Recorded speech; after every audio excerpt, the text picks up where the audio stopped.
शिक्षा मंत्री विश्वास सारंग ने बयान में कहा कि हमीदिया अस्पताल में 3 लोगों की मृत्यु हुई है। ये दुर्भाग्यपूर्ण है और बड़ी लापरवाही है। हमीदिया अस्पताल में सुबह 5:58 पर लाइट चली गई थी। वहां बैकअप के इंतजाम है और साथ ही मेंटेनेंस के भी निर्देश दिए गए थे, लेकिन जनरेटर 10 मिनट के बाद बंद हो गया था, जिसमें तत्काल प्रभाव से पीडब्ल्यूडी के इंजीनियर को निलंबित कर दिया गया है और डीन को नोटिस जारी कर दिया गया है। जांच रिपोर्ट आज ही दी जाएगी। जो दोषी है उसके ऊपर कड़ी कार्रवाई होगी। हमीदिया प्रशासन में जो रिपोर्ट दी है उसके मुताबिक लाइट जाने के कारण मृत्यु नहीं हुई है। जिन मरीजों को वेंटिलेटर पर रखा गया था उनका 2 घंटे का बैकअप था। 1 घंटे के भीतर बिजली आ गई थी और 3 मरीजों की मौत दुर्भाग्यपूर्ण है।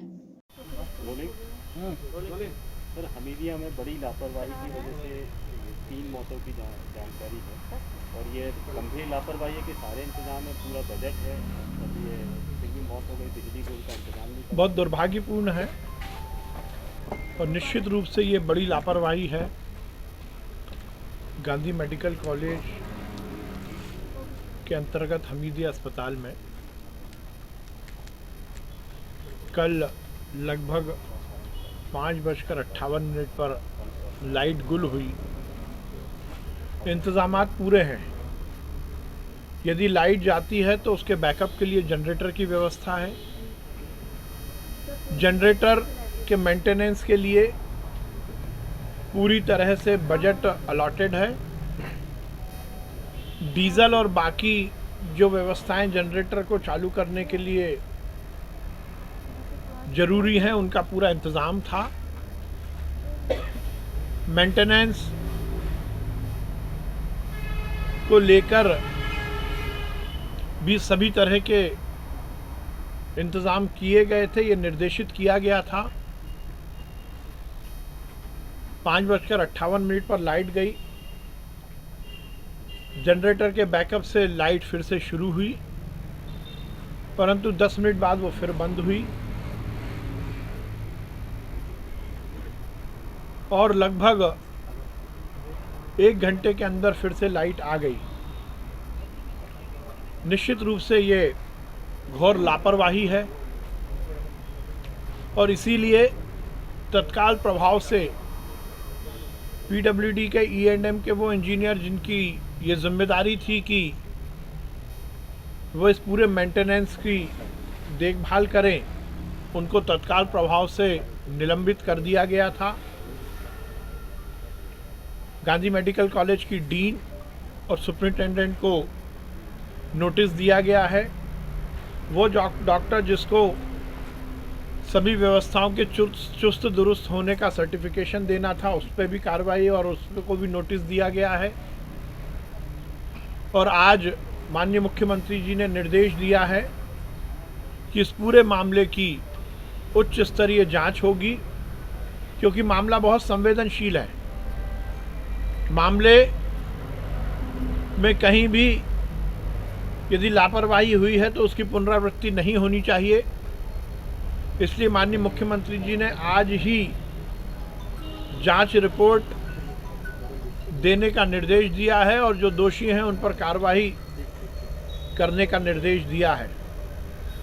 जहां तक मृत्यु की बात है, ये बहुत दुर्भाग्यपूर्ण है, परंतु अस्पताल प्रशासन ने जो रिपोर्ट दी है उसमें इस पूरी घटना के कारण किसी की मृत्यु नहीं हुई। जैसा मैंने कहा कि बहुत दुर्भाग्यपूर्ण है मृत्यु, परंतु तीनों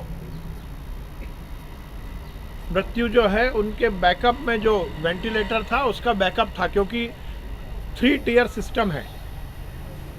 पहला सिस्टम है एमपीवी के माध्यम से लाइट अस्पताल में वार्डों में पहुंचती है।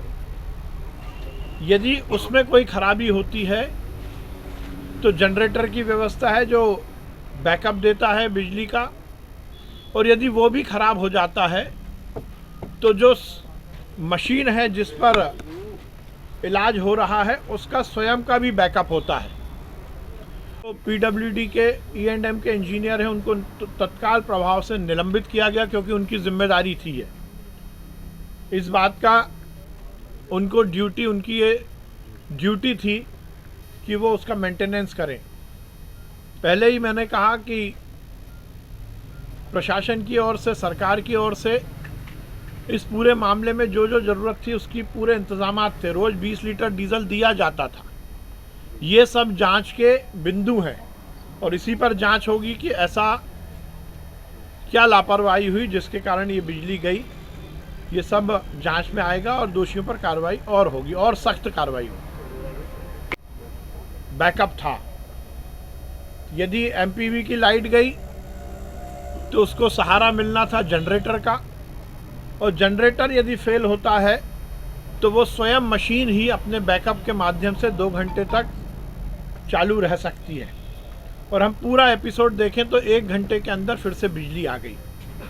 इसका मतलब वेंटिलेटर का बैकअप इस घटना से कहीं भी प्रभावित नहीं हुआ, क्योंकि जो इस अस्पताल प्रशासन ने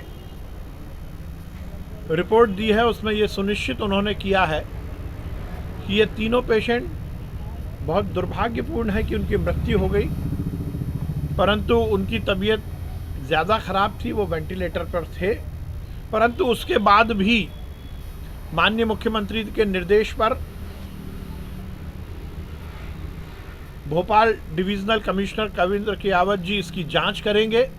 इस पूरे मामले की, चाहे बिजली के जाने की बात हो, चाहे मेंटेनेंस में कोताही बरतने की बात हो, या उसके बाद किसी रोगी पर इसका कोई विपरीत असर पड़ने की बात हो, ये पूरी जांच होगी। और जांच के बाद यदि कोई भी दोषी होगा, वो कितना भी बड़ा ओहदे का व्यक्ति हो, उसको बख्शा नहीं जाएगा। Bureau report, voice of rights.